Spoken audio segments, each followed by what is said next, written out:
Good morning. Welcome to my Friday long run.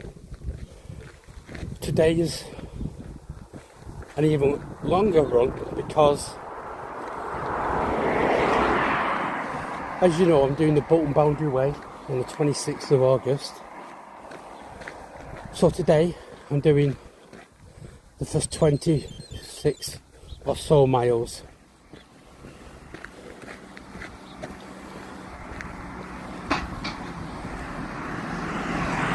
I'm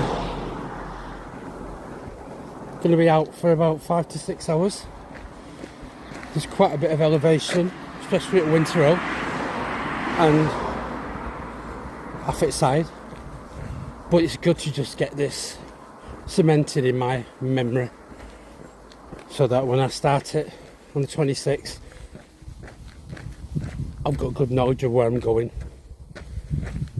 I'm going to keep this short, but today's an important milestone for me because I'm less than 5 weeks away from the challenge I'm doing.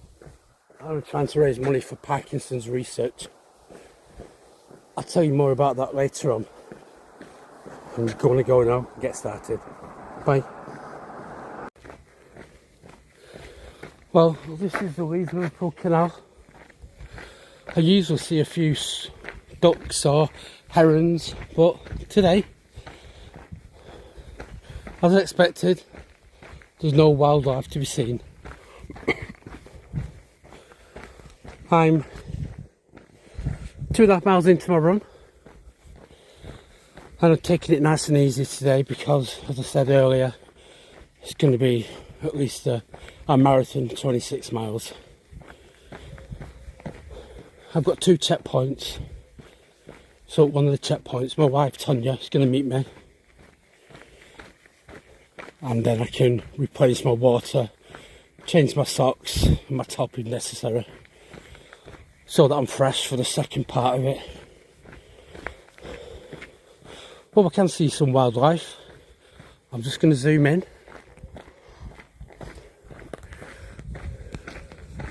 As you can see,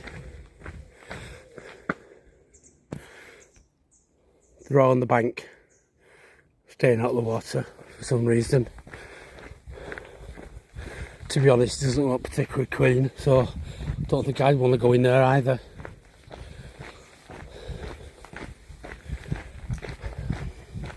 Right, I'm going to get on with the run.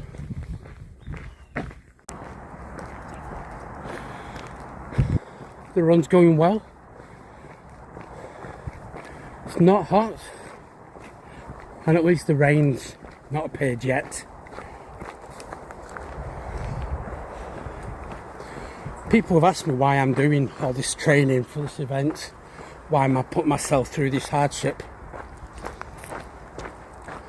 And I sort of thought about it. And I realised I actually knew what the answer was. I'm doing this for my friend Dennis and John.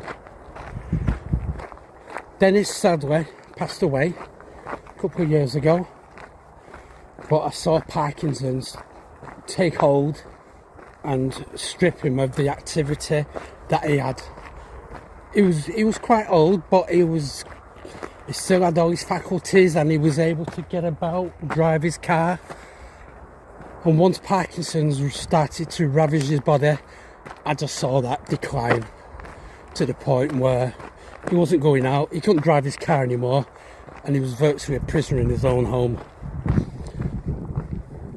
And I'm also doing this for my friend John, who's a little bit younger than me, but has recently, over the last 12 months, maybe a bit longer, been diagnosed with Parkinson's. I chose to put up with this hardship, and I can stop it whenever I want. Unfortunately, Dennis couldn't and John can't, because it's not something that will suddenly give you some respite at weekend whilst you're on holiday or when your friends are around. It's permanently there, a reminder of the illness that you've got. So that's why I'm doing this for them. And if you're enjoying these types of videos, please subscribe to my channel, and I'm going to keep posting more updates as and when I can. Right, I better get on, get some more of this run done.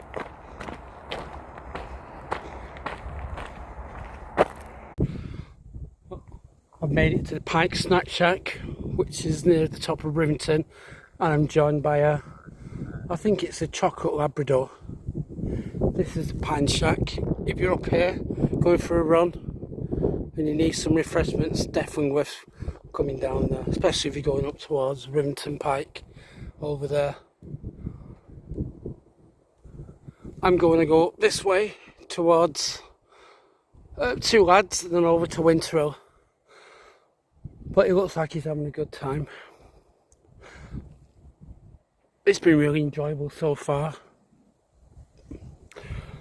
The last 2 miles has all been uphill, but I'm going to get to the top and then it'll be downhill to checkpoint 1, which is a car park. And that's how I feel like the dog is. But he's not looking at me. But I've got myself a nice drink and then I'm going to crack on. So I'll give you another update shortly. Well, that's 3 miles uphill completed. This is the Two Lads monument, which seems to be ring fenced at the moment. So I wonder if it's having some sort of repairs done to it. But as I pan round, you can see the football ground. And then you can see the reservoir, and then in the distance you can see the pike. So I'm going to be going up here and then following up to the mast and then down. It'll take me back down towards Scout Road, where I'm going to meet Open for my first checkpoint. Then I'm going to have a rest. But really enjoying the day. And just to make life a little bit easier, I've now got stepping stones, which means I can actually run a little bit faster now that I'm a bit safer. I'll give you another update when I get to the checkpoint. Well, I arrived at checkpoint 1 and I've got some more water, some more food, changed my top and my hat and got my gloves. So I'm now on the second part of this little challenge.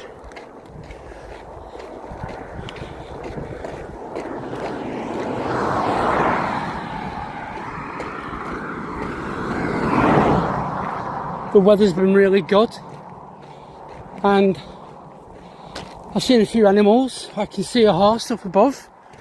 It looks like it's waiting for me. And this stage should be a little bit easier because I've done all the uphill sections now. So this is just slightly undulating.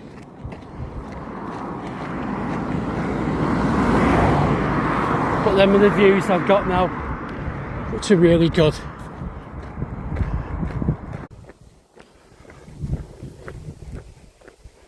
I'm 20 miles in, I just arrived in Affetside. Watling Street to be precise.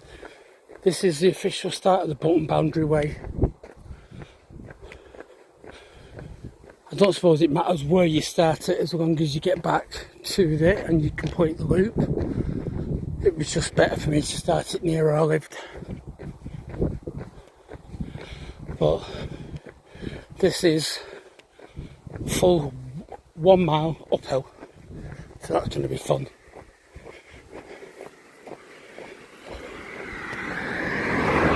And Legs are tired.